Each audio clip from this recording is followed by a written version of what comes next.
Hi guys, good morning. ಬನ್ನಿ ಇವತ್ತಿನ day ಹೇಗಿರುತ್ತೆ ಅಂತ ನೋಡೋಣ. ಅದಕ್ಕಿಂತ ಮುಂಚೆ ಹೊಸ್ದಾಗಿ ನನ್ನ ಚಾನಲ್ ನೋಡ್ತಿರೋರು ಸಬ್ಸ್ಕ್ರೈಬ್ ಮಾಡಿ ಪ್ಲೀಸ್. ಹಾಗೆ ನನಗೆ ಸಪೋರ್ಟ್ ಮಾಡಿ, ನನಗೂ ಒಂಥರ ಖುಷಿ ಇರುತ್ತೆ. ಪ್ಲೀಸ್ ಸಬ್ಸ್ಕ್ರೈಬ್ ಮಾಡಿ, ಹಾಗೆ ಬೆಲ್ ಐಕನ್ ಪ್ರೆಸ್ ಮಾಡಿ. ಫ್ರೆಶ್ ಅಪ್ ಆಗಿ ಸೀದಾ ಆಚೆ ಬಂದೆ. ಆಚೆ ಬಂದು ನಿಂತ್ಕೊಂಡೆ. ಅಮ್ಮ ಟೀ ಕುಡಿದು ಸ್ನಾನ ಮಾಡಿ ಪೂಜೆ ಮಾಡು ಅಂದರು. ಆಯ್ತಮ್ಮ ಅಂತ ಹೇಳಿ ಸ್ನಾನ ಮಾಡೋಕೆ ಹೊರಟೆ. ಸ್ನಾನ ಮಾಡಿ ಬಂದೆ, ಪೂಜೆ ಮಾಡಿದೆ. ಪೂಜೆ ಮಾಡಿ ಎಪ್ಸಮಿ ಪ್ರಸಾದ ಇತ್ತು, ಅದಕ್ಕೂ ನೈವೇದ್ಯ ಮಾಡಿ ದೇವರಿಗೆ ಪೂಜೆ ಮಾಡಿ ಹಾಗೆ ಮನೆಗಿರೋ ಎಲ್ರಿಗೂ ಪ್ರಸಾದ ಕೊಟ್ಟೆ. ಅಲ್ಲಿಂದ ತಿಂಡಿ ತಿಂದು ಮೆಲೆವನೂರಿಗೆ ಹೋಗ್ಬೇಕಿತ್ತು, ಮೆಲೆವನೂರಿಗೆ ಹೊರಟೆ. ಹಾಗೆ ಇಂಜೆಕ್ಷನ್ ಇತ್ತು, ಒಂದು ಇಂಜೆಕ್ಷನ್ ಮಾಡಿಸ್ಕೊಂಡು ಹಂಗೆ ಕೊಂಬರನಹಳ್ಳಿ ಹೋಗೋಣ ಟೆಂಪಲ್ಗೆ ಅಂತ ಅಂದ್ಕೊಂಡೆ. ಮತ್ತು ಸೀದಾ ಕೊಂಬರನಹಳ್ಳಿಗೆ ಬಂದೆ. ಇನ್ನು ಪೂಜೆ ಆಗ್ತಾ ಇತ್ತು. ಮತ್ತು ಆಚೆ ಬಂದು ಒಂದು ಬೈಕು ಬಿಸಿಲಲ್ಲಿತ್ತು, ಹಾಗಾಗಿ ನೆರಳಲ್ಲಿಟ್ಟು ಮತ್ತೆ ಒಳಗೋದೆ. ಇನ್ನೂ ಪೂಜೆ ಆಗ್ತಾ ಇತ್ತು, ಇನ್ನು ದೇವರು ತೊಳಿತಾ ಇದ್ರು ಅರ್ಚಕರು. ಮತ್ತೆ ಹೋಗಿ ಕೈ ಮುಗಿದು ಹಾಗೆ ದೇವಸ್ಥಾನ ಒಂದು ರೌಂಡ್ ಹಾಕೊಂಬರೋಣ ಅಂತ ಮತ್ತೆ ಹೊರಗೆ ಬಂದೆ. ಇನ್ನೆರಡು ಸಣ್ಣ ಸಣ್ಣ ದೇವಸ್ಥಾನಗಳಿದ್ವು, ಅವಕ್ಕೆ ನೋಡಿ ಕೈ ಮುಕ್ಕೊಂಡು ಕೆರೆ ವ್ಯೂ ನೋಡೋಣ ಅಂತ ಆಚೆ ಹೊರಟೆ. ಬೈಕಲ್ಲಿ ಹೊನ್ನಳ್ಳಿ ರೋಡಲ್ಲಿ ಹಾಗೆ ಸ್ವಲ್ಪ ದೂರ ಹೋಗಿ ಮತ್ತೆ ರಿಟರ್ನ್ ಬಂದೆ.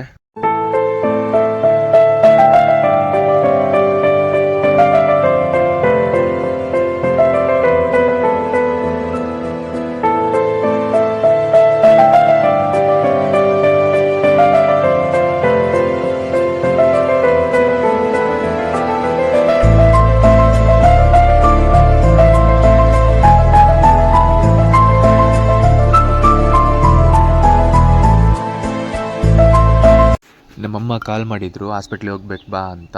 ಅಲ್ಲಿಂದ ಸೀದಾ ಊರಿಗೆ ಹೊರಟೆ. ನಳೇನು ಬೇರೆ ಕರ್ಕೊಂಬರೋಕ್ಕಿತ್ತು, ಸ್ಕೂಲಿಗೆ ಹೋಗಿದ್ದ. ಹಾಗೆ ದಾರಿಲಿ ಹೋಗ್ತಾ ವೀರಭದ್ರೇಶ್ವರ ಗುಡಿ ಸಿಕ್ತು. ಹಾಗೆ ಕೈ ಮುಗಿದು ಮತ್ತೆ ಅಲ್ಲಿಂದ ಸೀದಾ ಮನೆಗೆ ಬಂದೆ. ಸೀದಾ ಸ್ಕೂಲ್ ಹತ್ರ ಹೊರಟೆ, ನಮ್ಮ ಹಳೆಯರ ಸ್ಕೂಲಿಗೆ ಹೋಗಿ ಅವ್ನು ಕರ್ಕೊಂಬಂದೆ. ಬೆಳಗ್ಗೆ ಬಿಕ್ಲಿಸಿಂದ ಹತ್ತಿದ್ದಲ್ಲ, ಆ ಸೈಡ್ ಇಟ್ಕೊಂಡು ತಿರುಗೂ ನೋಡಲಿಲ್ಲ, ಒಂದು ಮಾತಾಡಿಸ್ಲಿಲ್ಲ. ಆಯ್ತು ಅಂತ ಕಣ್ಣಾಗೆ ವಾರ್ನಿಂಗ್ ಕೊಟ್ಟ.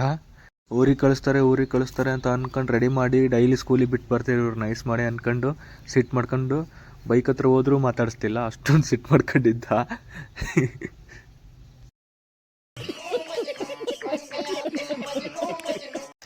ಸ್ಕೂಲಿಂದ ಸೀದಾ ಮನೆ ಕರ್ಕೊಂಬಂದು ಯೂನಿಫಾರ್ಮ್ ಬಿಚ್ಚಿ ರೆಡಿ ಮಾಡ್ಕೊಂಡು ನಾನು ನಮ್ಮಮ್ಮ ನಮ್ಮ ಹಳ್ಳಿಯ ಹಾಸ್ಪಿಟ್ಲಿಗೆ ಹೊರಟ್ವಿ, ದೇವ್ರ ಕೆರೆಗೆ. ಅಲ್ಲಿಂದ ದಾರಿಲಿ ಹೋಗ್ತಾ ನಮ್ಮ ಬೂದಾಳಲ್ಲಿ ಹಂಗೆ ಅದು ಬೇಕು ಇದು ಬೇಕು ಅಂತ ಬರ್ತಾ ಕೊಡಿಸ್ತೀನಿ ಬಾರೋ ಅಂತ ಹೇಳಿ ಕರ್ಕೊಂಡು ಹೋದೆ. ಹಾಗೆ ದಾರಿಲಿ ಹೋಗ್ತಾ ನಾಟಿ ಬೇರೆ ಹಚ್ತಾಯಿದ್ರು, ತೋರಿಸಿದೆ. ಆಮೇಲೆ ಈ ಕಡೆಗೂ ಎಲ್ಲ ಫುಲ್ ನಾಟಿ ಹಚ್ತಾಯಿದ್ರು. ಅಮ್ಮ ಏನು ಹಚ್ತಿದ್ದಾರೆ ಅಂದ. ನಾಟಿ ಹಚ್ತಿದ್ದಾರೆ ಅಂದೆ. ನನಗೆ ಹಚ್ಚಕ್ಕೆ ಬರತ್ತೆ ಅಂದ. ಹೌದಾ, ಯಾವಾಗ ಹಚ್ಚಿದ್ದೆಪ್ಪ ಅಂದೆ. ಇಲ್ಲ, ನಮ್ಮ ಮನೆ ಹತ್ರನ ಹಚ್ಚಿದ್ದೆ ಅಂತ ಹೇಳಿ ತೊದ್ಲುಸೇನು ಹೇಳ್ದ.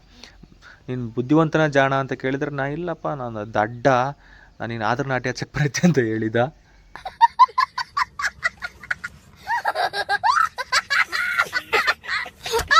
ಅಲ್ಲಿಂದ ಸೀದಾ ಬೆಳಕೆರೆಗೆ ಬಂದೆ. ಬ್ರಿಡ್ಜ್ ಮೇಲೆ ಹೊಂಟಿದೆ, ಹಳೆ ಬ್ರಿಡ್ಜು.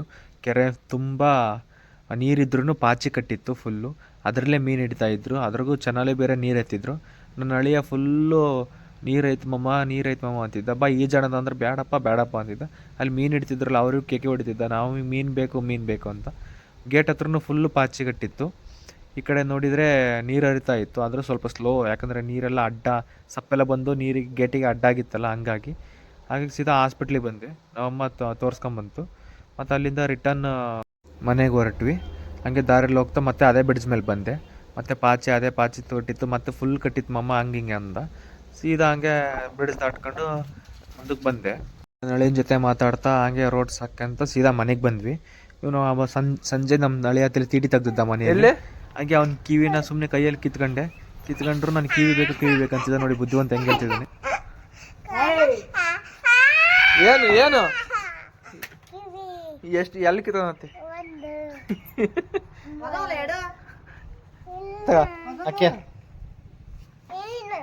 ಅಕ್ಕಿ ಫಸ್ಟ್ ಅದ್ನ ಇನ್ನೊಂದಕ್ಕೆ.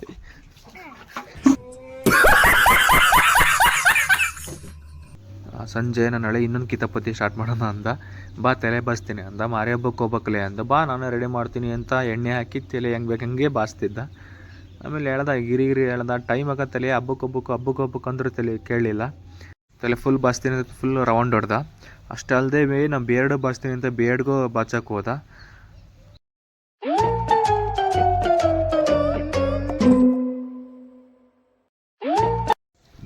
ಹಿಂಸೆ ನೋಡಿ, ಈ ಥರ ಹಿಂಸೆ ಕೊಟ್ಟರೆ ಯಾರು ಇರ್ತಾರೆ ಹೇಳಿ. ನೋಡಿ ಅವ್ನು ಮೂಗಲ್ಗೆ ಇಟ್ಕೊಂಡು ಮತ್ತೆ ಬಿಯರ್ಡ್ ಎಳಿತಾ ಇದ್ದಾನೆ, ಬಿಯರ್ಡ್ ಬಾಸ್ತೀನಿ ಬಾ ಬಾ ಬಾ ಅಂತ. ಮುಂದೆ ಗಿಂದೆ ಬಾಚನ ಗೀಚನಿಗೆ ಮಕ ಇಕ ಎಲ್ಲ ಕಿತ್ತಿಟ್ಟ. ಈ ಥರ ಹಿಂಸೆ ಕೊಟ್ರೆ ಯಾರು ಇರ್ತಾರೆ ಹೇಳಿ. ನಮ್ಮ ಏಮ ಕಾಲ್ ಮಾಡಿದ್ದ, ಬಾಮಮ್ಮ ಮರೆಬ್ಬ ಐತೆ ಹೋಗೋಣ ಅಂತ. ಅಲ್ಲಿಂದ ಸೀದಾ ಹೊಸಳ್ಳಿ ಹೊರಟ್ವಿ, ಬಸಪಟ್ಟಣ ನಿಯರು.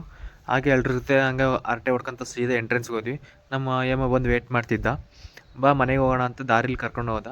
ಲೈಟಿಂಗ್ ಕಾಂಬಿನೇಷನ್ ಒಳ್ಳೆ ಜೋರಿತ್ತು. ಹಾಗೆ ಸೀದಾ ಒಳಗೆ ಕರ್ಕೊಂಡು ಹೋದ. ದ್ವಾರಬಾಗ್ಲು ಎಂಟ್ರೆನ್ಸ್ ಹಾಕಿದ್ರು, ರಶ್ ಬೇರೆ ಇತ್ತು. ಅವನಿಗೆ ದಾರಿ ಕನ್ಫ್ಯೂಸ್ ಆಯಿತು. ಹಾಗೆ ನಿಧಾನ ಕರ್ಕೊಂಡು ಹೋದ. ಹಾಗೆ ಮನೆ ರೋಡ್ ಕಡೆ ತಿರುಗಿದ್ವಿ. ಮನೆ ಹತ್ರನೂ ಹೋದ್ವಿ, ರೋಡೆಲ್ಲ ಫುಲ್ ರಶ್ ಇತ್ತು. ಅದ್ರಾಗೆ ನಿಧಾನಕ್ಕೆ ಹೋಗಿ ನಿಂತ್ಕೊಂಡ್ವಿ. ಆಮೇಲೆ ಎಲ್ಲರೂ ಕುತ್ಕೊಂಡು ಒಂದು ಹಂಗೆ ಕ್ಲಿಪ್ಪಿಂಗ್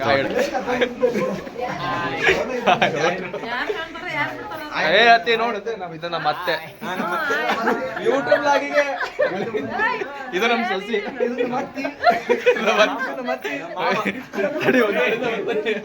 ಆಯ್ಡ್ರಿ ಎಲ್ಲರೂ.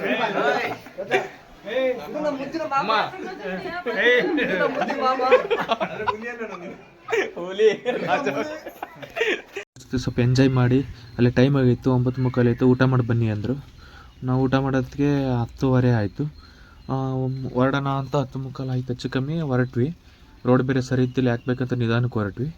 ಅಲ್ಲಿಂದ ಸೀದಾ ಹಂಗೆ ಮನೆಗೆ ಬರೋದಕ್ಕೆ 11:45 12 ಗಂಟೆ ಹೆಚ್ಚು ಕಮ್ಮಿ ಆಯಿತು. ಮನೆಗೆ ಹೋಗಿ ಮಲ್ಕೊಂಡೆ. ಇವತ್ತಿನ ಡೇ ಇಷ್ಟೇ. ನೆಕ್ಸ್ಟ್ ವಿಡಿಯೋದಲ್ಲಿ ಅಪ್ಡೇಟ್ ಮಾಡಿ. Thank you, good night.